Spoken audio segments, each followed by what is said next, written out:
Würden Sie es glauben, wenn man Ihnen sagte, dass Riesen existieren? Legenden über sie gibt es in verschiedenen Kulturen. In der Bibel werden sie als Nephilim beschrieben, Nachkommen von Engeln und Menschen. Auf den Salomoneninseln gibt es bis heute Legenden über lebende Riesen, die sich im Dschungel verstecken. Vielleicht sind diese Geschichten nicht nur Mythen.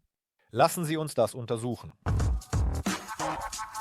Die Salomoneninseln sind ein Archipel im Pazifischen Ozean, etwas nördlich von Australien, wo laut Erzählungen der Einheimischen echte Riesen leben. Ihre Größe soll laut Überlieferungen und Mythen zwischen 10 und 16 Fuß betragen. Sie verstecken sich im Dschungel und kommen laut Legenden nur nachts heraus. Das Aussehen der Riesen löst ebenfalls urtümliche Angst aus. Wesen mit dichtem Haar in Schwarz, Braun oder Rot, langen Gliedmaßen und leuchtend roten Augen.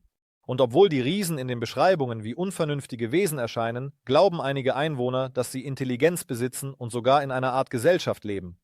Die Inselbewohner glauben, dass auf dem Archipel Tausende solcher Riesen leben könnten. Der Hauptbeweis für die Existenz der Riesen, so die einheimischen Bewohner, sind riesige Fußabdrücke, die viel größer als menschliche sind. Auch berichten die Einheimischen häufig von seltsamen, nichtmenschlichen Geräuschen, die man manchmal nachts im Dschungel hören kann. Laut den Überlieferungen leben die Riesen in Höhlen, die durch ein unterirdisches Netzwerk verbunden sind, das die Salomoneninseln verbindet. Einige Bewohner halten sie für freundliche Mitbewohner, während andere sie für böse Wesen halten, die jagen und manchmal sogar Menschen fressen. Die Salomoneninseln wurden im 16. Jahrhundert vom spanischen Seefahrer Álvaro de Mendaña entdeckt. Diese Entdeckung führte zu einer erstaunlichen Verbindung der Inseln mit alten Legenden über die nephilimischen Riesen. Mendaña glaubte, dass er das legendäre Goldland des biblischen Königs Salomo gefunden hatte und entschied sich daher, die Inseln nach ihm zu benennen. Aber wie hängt das mit den Riesen zusammen? Laut den Legenden schickte König Salomo seine Schiffe in die ganze Welt, um nach verschiedenen Waren, insbesondere Gold, zu suchen. Der Reichtum von König Salomo wurde in vielen Legenden und in der Bibel erwähnt. Genau das veranlasste die Spanier, nach Ländern zu suchen, die mit dem Gold von König Salomo verbunden waren. Obwohl Mendana es zu Lebzeiten nicht fand, wurden bei weiteren Erkundungen der Inseln umfangreiche Vorkommen des Edelmetalls entdeckt. Doch schon bald rückte das Gold in den Hintergrund, denn immer häufiger hörten die europäischen Kolonisatoren Geschichten über Riesen, die auf der Insel lebten. Immer mehr Menschen begannen sich für das Hauptgeheimnis der Salomoneninseln zu interessieren. Und das Wichtigste ist, dass es jemanden gab, der die echten Riesen persönlich gesehen hat. Und darüber hinaus überlebte er, um der Welt davon zu erzählen. Marius Boireon arbeitete als Militärpilot in Australien. 1995 beschloss er, auf die Salomoneninseln zu ziehen. An seinem neuen Wohnort tauchte Marius tief in die Traditionen und die Kultur der Inselbewohner ein. So sehr, dass er eine Einheimische heiratete und im Grunde Teil des Stammes wurde. Bald begann er, Geschichten über riesige Kreaturen zu hören, die in Höhlen und Dschungeln leben. Zuerst dachte Marius, dass es sich nur um Legenden und einen Teil der lokalen Folklore handelte. Aber je mehr Geschichten er hörte, desto mehr war er überzeugt, dass es kein Mythos war. Marius' Neugier wuchs immer mehr, also begann er, verschiedene Informationen über die Riesen von der lokalen Bevölkerung zu sammeln. Manchmal erzählten einige sogar, dass sie die Riesen persönlich gesehen hätten. Alles, was er von den Bewohnern erfuhr, sammelte er in einem Buch, das er »Die Geheimnisse der Salomoneninseln« nannte. Eine der bekanntesten Geschichten, die im Buch beschrieben wurden, war die Erzählung über eine Frau namens Mango. Laut der Geschichte wurde sie als Kind von den Riesen entführt und bei ihnen festgehalten. 25 Jahre. Ihre Verwandten dachten, sie sei längst gestorben, als plötzlich ihr Körper im Dschungel im Nordosten der Inseln gefunden wurde. Aber mit ihr war offensichtlich nicht alles in Ordnung. Das Mädchen hatte Schaum vor dem Mund und was am wichtigsten war, sie war schwanger. Das Schlimmste an dieser ganzen Geschichte ist, dass das Mädchen tatsächlich gebar, aber der Halbmensch-Halbriese konnte nur bis zum Alter von 5 Jahren leben. Danach töteten die Männer des Stammes ihn, aus Angst, Unglück auf sich zu ziehen. Was Mango selbst betrifft, so starb sie, wie auch ihr Kind, ohne jemals zu erlangen. Einen klaren Verstand. Skeptiker halten diese und andere Geschichten für Übertreibungen, aber Marius bestand darauf, dass solche Geschichten und Beschreibungen von Riesen sich sehr ähnelten. Aber die Spuren der Riesen sind nicht nur mit den Salomoneninseln verbunden. In verschiedenen Teilen der Welt findet man Überreste, Alltagsgegenstände und Werkzeuge von Wesen, die, laut Forschern, deutlich größer und höher als moderne Menschen waren. In den USA, im Bundesstaat Nevada, erzählten die Ureinwohner Legenden über riesige rothaarige Riesen, die bis zu 12 Fuß hoch sein konnten. Leider war das Riesenstamm den Indianern gegenüber feindlich gesinnt und bevorzugte sie manchmal sogar als Nahrung, was erneut eine Parallele zu den Berichten über das ähnliche Verhalten der Riesen auf den Salomoneninseln zieht. Deshalb vereinigten sich die verstreuten Indianerstämme, um den Riesen Widerstand zu leisten und trieben sie in eine Höhle. Und in unserer Zeit fanden Archäologen in der Lovelock-Höhle in Nevada riesige menschliche Schädel und 15-Zoll-Sandalen. Überreste von Riesen wurden auch in anderen Bundesstaaten wie Kalifornien und Ohio gefunden. Im Goldmuseum in Lima, Peru, sind die Kleidung und der Kopf eines der Inka-Kaiser ausgestellt. Das Interessanteste ist, dass seine ungefähre Größe 10 Fuß betrug und der Schädel ist ungefähr doppelt so groß wie der eines normalen Menschen. Riesige Äxte, Schwerter und andere Werkzeuge wurden im Iran gefunden und zum Beispiel wurden in Irland Überreste riesiger Skelette und Werkzeuge mit einem Gewicht von über 80 Pfund entdeckt. Was auch durch die irische Mythologie bestätigt wird, in der eine eigene Rasse von Riesen namens Fomor dargestellt wird, die eng mit der Entstehung der in Irland berühmten Giant's Causeway verbunden sind. Diese Straße ist ein Naturdenkmal, das durch den Ausbruch eines alten Unterwasservulkans entstanden ist. Nur dank der Erzählungen der Einheimischen erlangte sie einen mythischen Status. Aber auf der ganzen Welt gibt es antike Bauwerke, deren Errichtung selbst aus der Sicht moderner Technik unmöglich erscheint. Wie konnten alte Menschen ohne leistungsstarke Werkzeuge mehrtonnige Steine bearbeiten und bewegen? Einige Forscher glauben, dass der Schlüssel zur Lösung im Dasein von Riesen liegt. Kehren wir zurück nach Peru. Dort gibt es mysteriöse Festungen wie Sacsayhuaman, die aus perfekt angepassten Steinblöcken gebaut sind, deren Gewicht Hunderte von Tonnen erreicht. Die Steine liegen so dicht beieinander, dass man nicht einmal eine Messerklinge dazwischen schieben kann. Wie konnten die alten Baumeister solche Präzision erreichen und mit solchen Gewichten arbeiten? Angesichts der Tatsache, dass die Inka zu dieser Zeit das Rad noch nicht erfunden hatten und die einzigen Zugtiere nur die nicht sehr ausdauernden Lamas sein konnten. Ein weiteres beeindruckendes Beispiel ist Baalbek im Libanon. Hier befindet sich einer der schwersten je von Menschen geschaffenen Steinblöcke, bekannt als der Stein des Südens. Sein Gewicht variiert, je nach Quelle, zwischen 1000 und 2000 Tonnen. Und das Erstaunlichste ist, dass die Steine aus einem Steinbruch in einer Meile Entfernung transportiert, 25 Fuß angehoben und mit fast computerhafter Präzision aufeinander gestapelt wurden. Die alten Römer bauten hier den Tempel des Jupiter, konnten aber selbst nicht glauben, wer solche Bauwerke errichten konnte.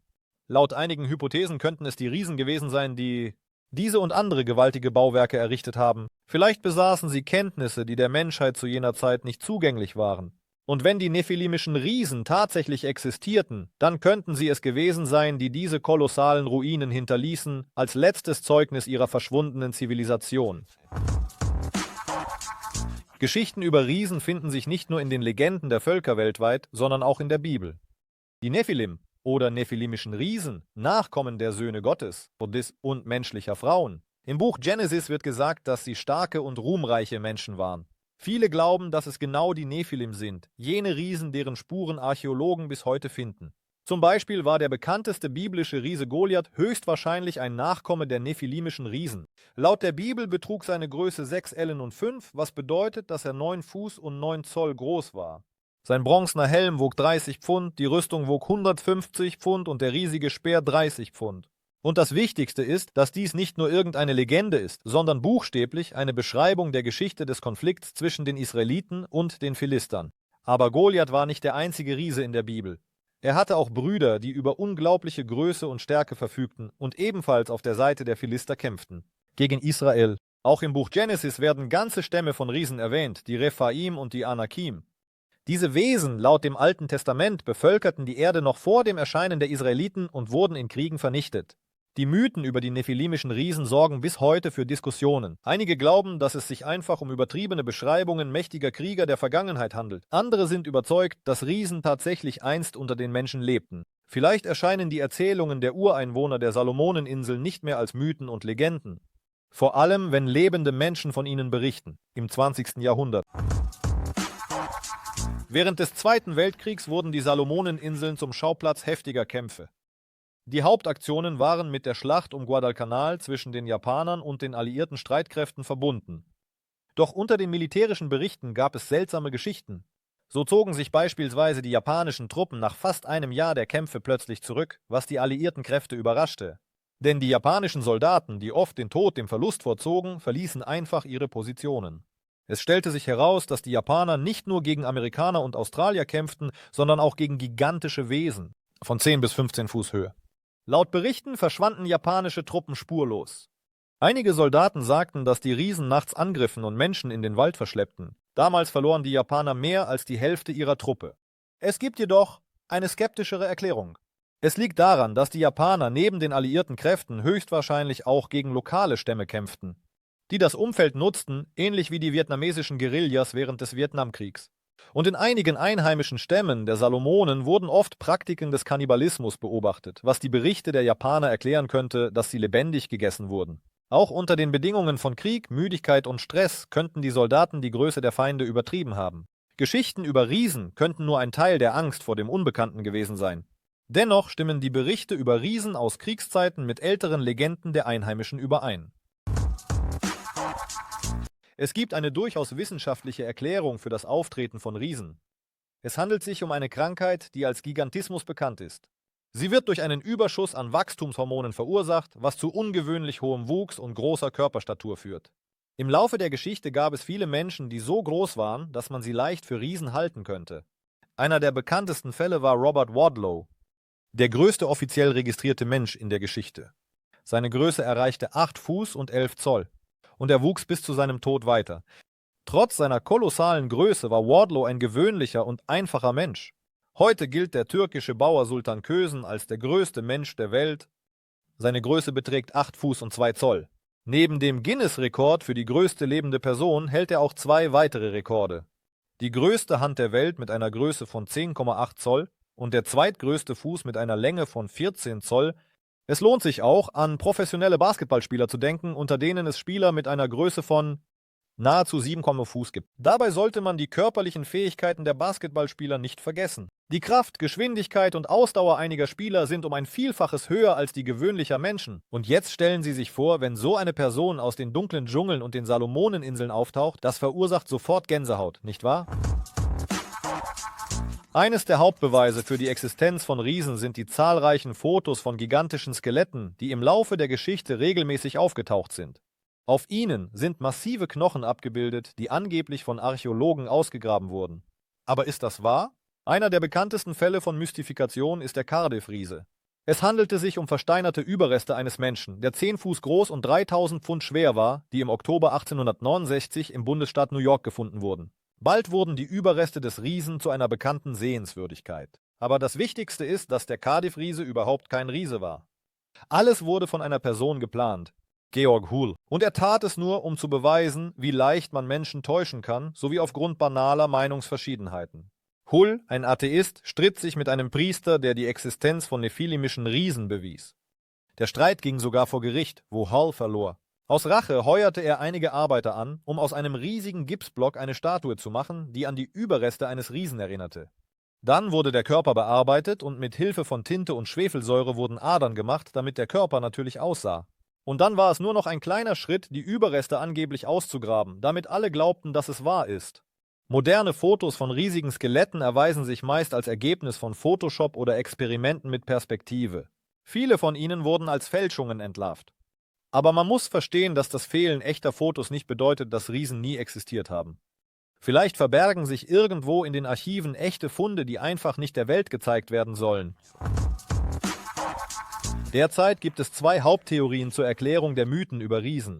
Die erste ist einfach Fälle von Gigantismus, die von den alten Menschen als etwas Übernatürliches wahrgenommen wurden. Stellen Sie sich erneut vor, wenn unter den gewöhnlichen Menschen jemand auftauchte, der doppelt so groß wie der Durchschnitt wäre. Alte Stämme könnten solche Menschen verehrt, sie zu Anführern gemacht oder im Gegenteil sie gefürchtet haben. Die zweite Erklärung sind verzerrte Legenden.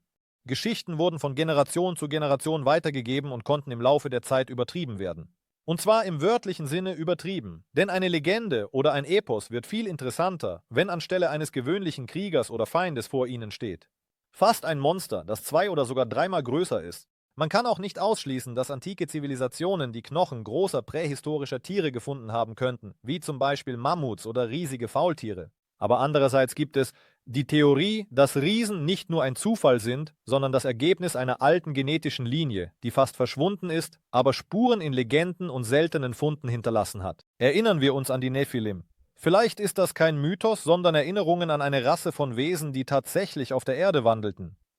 Wenn Riesen wirklich existierten, könnten sie Nachkommen hinterlassen haben? Vielleicht verbergen sich ihre Gene immer noch unter uns und zeigen sich in seltenen Fällen von anormal hohem Wachstum? Oder gibt es irgendwo auf der Welt immer noch Vertreter dieses alten Volkes, versteckt in den Dschungeln und tiefen Höhlen? Nephilim, die Riesen der Salomoneninseln. Mythos oder Spuren einer vergessenen Geschichte. Die Einheimischen glauben, dass die Riesen sich immer noch auf den Inseln verstecken. Zu viele Zufälle, als dass das alles nur eine Legende sein könnte.